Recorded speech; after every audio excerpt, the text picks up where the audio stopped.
नूंह जिला के बिसरू गांव से विकसित भारत संकल्प यात्रा का शुभारंभ हुआ। कार्यक्रम में मुख्य अतिथि केंद्रीय कृषि एवं किसान कल्याण राज्य मंत्री कैलाश चौधरी व विशिष्ट अतिथि पलवल से विधायक दीपक मंगला रहे। नूंह जिला के पुनहाना विधानसभा क्षेत्र के बड़े गांव बिसरू में विकसित भारत संकल्प यात्रा की शुरुआत देश के प्रधानमंत्री नरेंद्र मोदी ने वीडियो कॉन्फ्रेंसिंग के जरिए की। इस कार्यक्रम में मुख्य अतिथि केंद्रीय कृषि एवं किसान कल्याण राज्य मंत्री कैलाश चौधरी व विशिष्ट अतिथि पलवल से विधायक दीपक मंगला के साथ नूंह जिला के भाजपा जिला अध्यक्ष नरेंद्र पटेल, जिला प्रमुख जान मोहम्मद सहित प्रशासनिक अधिकारी मौजूद रहे। इस अवसर पर मुख्य अतिथि ने उपस्थित सभी गणमान्यों व गांववासियों को विकसित भारत बनाने का संकल्प लेते हुए शपथ भी दिलाई। कार्यक्रम में मुख्य अतिथि कृषि एवं किसान कल्याण राज्य मंत्री कैलाश चौधरी ने गांववासियों को संबोधित करते हुए कहा कि देश के प्रधानमंत्री नरेंद्र मोदी के नेतृत्व में भारत देश ने तरक्की व विकास की नई ऊंचाइयों को छू रहा है तथा देश लगातार तेजी से तरक्की कर रहा है। भारत बहुत जल्द नरेंद्र मोदी के नेतृत्व में विकसित देशों की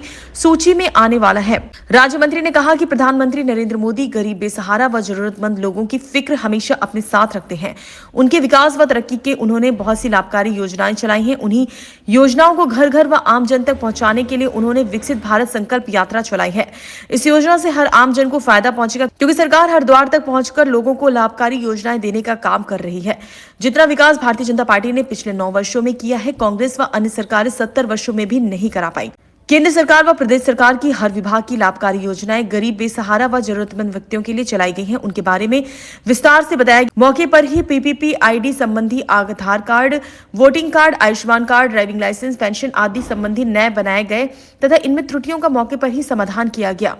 सरकार द्वारा दिए जा रहे पशु छोटे लोन, व्यापार लोन के बारे में बताया गया तथा मुफ्त दवाइयां, मुफ्त गैस चूल्हा कनेक्शन आदि मौके पर दी गई। एलईडी के माध्यम से गांव वासियों को सरकार की सभी योजनाओं के बारे में बताया गया जिससे ज्यादा से ज्यादा लोग इन योजनाओं का लाभ ले सके। गांव वासियों की समस्याओं को हल करने के लिए सभी विभागों के अधिकारीगण मौके पर ही मौजूद रहे। वहीं केंद्रीय मंत्री ने कहा कि आज ड्रोन के माध्यम से कृषि में कैसे फायदा पहुंचे, उसके लिए आज ड्रोन के द्वारा खेतों में फर्टिलाइजर का छिड़काव कैसे किया जाए, इसके बारे में भी लोगों को जानकारी तथा महिलाओं को ड्रोन उड़ाने की भी ट्रेनिंग दी जाएगी। विकसित भारत जो है उसकी संकल्प यात्रा आज पूरे देश के अंदर जिस तरह से प्रधानमंत्री जी ने संबोधित करके और उसको प्रारंभ किया, जो पहले इसको प्रारंभ कर दिया था, आज हमारे इस गांव के अंदर ये यात्रा पहुंची है जो मोदी जी के गारंटी का रथ है, जिसमें हमारे जो ऐसे लोग हैं जो प्रधानमंत्री नरेंद्र मोदी जी की गरीब कल्याण योजना है उनसे जो वंचित हैं या जो लाभार्थी हैं और लाभ लेने से उनको लाभ नहीं मिल रहा है, तो उनको ये हर गांव के अंदर ये रथ यात्रा जाएगी और ये जो मोदी जी की गारंटी का रथ है वो जाकर और वहाँ के अधिकारी हैं उनको जो लाभ लेने से वंचित रहे उनको उनके फॉर्म भर के और उनको उस योजना का लाभ मिले। ये मैं पहली बार देख रहा हूँ कि भारत सरकार सीधी गाँवों के अंदर जा रही है और ऐसे लगभग 3000 रथ है वो पूरे देश के अंदर प्रारंभ किए गए हैं, जो हर नगर पालिका क्षेत्र में भी जाएंगे और ग्रामीण क्षेत्र में भी जाएंगे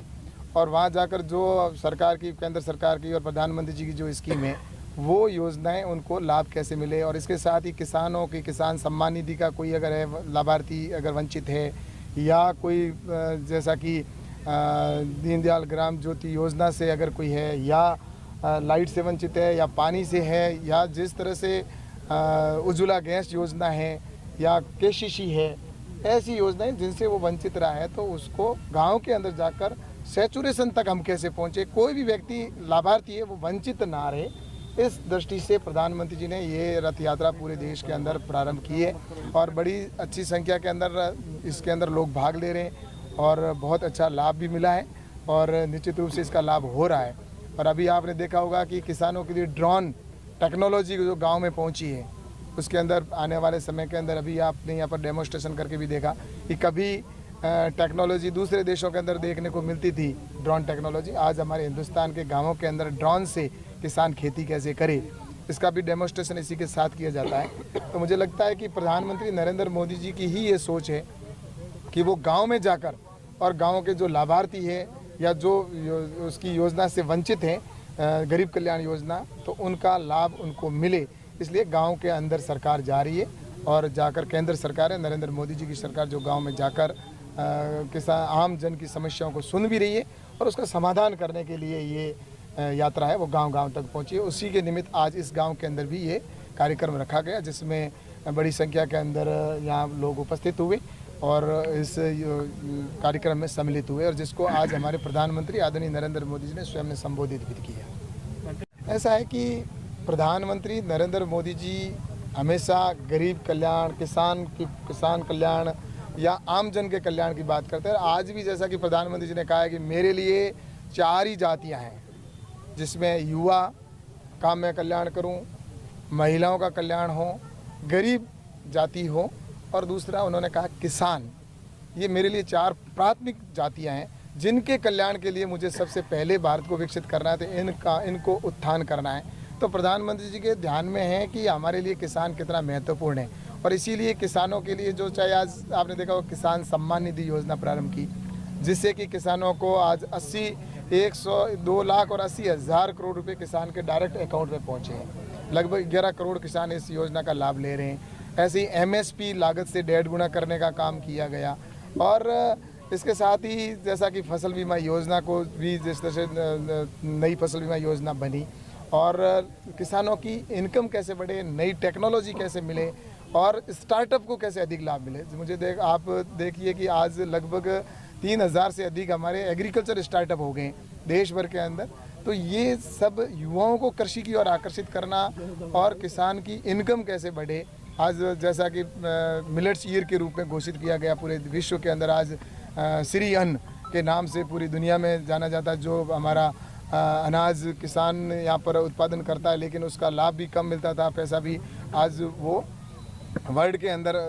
पहुंचा है हमारा श्री अनाज मिलेट से। तो ये सारी चीज़ें इसीलिए की जा रही है किसान आत्मनिर्भर हो, और इसके ऊपर निश्चित रूप से कि किसान के सामने जो प्रमुख 4 समस्याएं, किसान को लागत में एक तो कमी करना, और उसके बाद में उसको भंडारण की व्यवस्था हो, मार्केटिंग की व्यवस्था हो। तो इसके लिए 10,000 FPO बनाए गए ताकि गाँवों के अंदर ही हमारी यूनिट लगे, प्रोसेसिंग यूनिट, सॉर्टिंग ग्रेडिंग की यूनिट गांव के अंदर खुद किसान की लगे, और किसान FPO बनाकर अपना समूह बनाकर और उसको अच्छी मार्केट के अंदर अच्छी रेट ले सके। इस दिशा के अंदर नरेंद्र मोदी जी की सरकार लगातार प्रयास कर रही है, और मुझे लगता है ये काम अगर पहले कर दिए होते जिन सरकारों ने काम किए थे, तो मुझे लगता है कि किसान को आज इस तरह से सड़कों पे भी नहीं आना पड़ता और किसान की समस्याओं का समाधान भी हो जाता। लेकिन मुझे लगता है कि प्रधानमंत्री नरेंद्र मोदी जी ने जो पिछले 5 साल थे, वो उन लोगों के जो गड्ढे खोदे हुए थे उनको भरने का काम किया था, और इस 5 साल में नींव को भरने का काम किया है। असली मीनार अब खड़ी होगी, और निश्चित रूप से आने वाले वक्त के अंदर किसान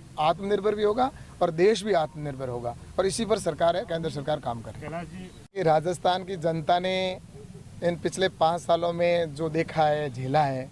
वो शायद ही दूसरे प्रांतों ने झेला या ना झेला ना मालूम, लेकिन राजस्थान भ्रष्टाचार में 1 नंबर पर था, और बहन बेटियों के साथ बलात्कार में 1 नंबर पर था। और जिस तरह से राजस्थान के अंदर जो 5 साल के अंदर हुआ है, तो जनता त्रस्त थी, जनता परेशान थी, और राजस्थान की जनता ने जो सर्वे भी बता रहे हैं, आम जन का मानस भी बता रहा है कि प्रचंड बहुमत के साथ में राजस्थान में सरकार भारतीय जनता पार्टी की आ रही है, और रिकॉर्ड बहुमत के साथ में आएगी। और जो राजस्थान की जनता को अपेक्षा है, और नरेंद्र मोदी जी के सपनों का जो भारत है, वो भारत आने वाले समय में डबल इंजन की सरकार बनेगी। जिस तरह से गुजरात के अंदर है, या उत्तर प्रदेश या हरियाणा के अंदर जिस तरह से डबल इंजन की सरकार काम करेगी, वैसा ही राजस्थान के अंदर भी विकास होगा, और डबल इंजन की सरकार काम करेगी, तो निश्चित रूप से राजस्थान नए पंख लगेंगे राजस्थान को, और राजस्थान ऊंचाइयों पर जाएगा। मंत्री, राज्य सरकारें अपने अपने स्तर पर व्यवस्थाओं को देकर करती है, और वो विषय राज्य सरकार का है, क्या निर्णय कैसा है, निश्चित रूप से उस पर भी बात है, वो आगे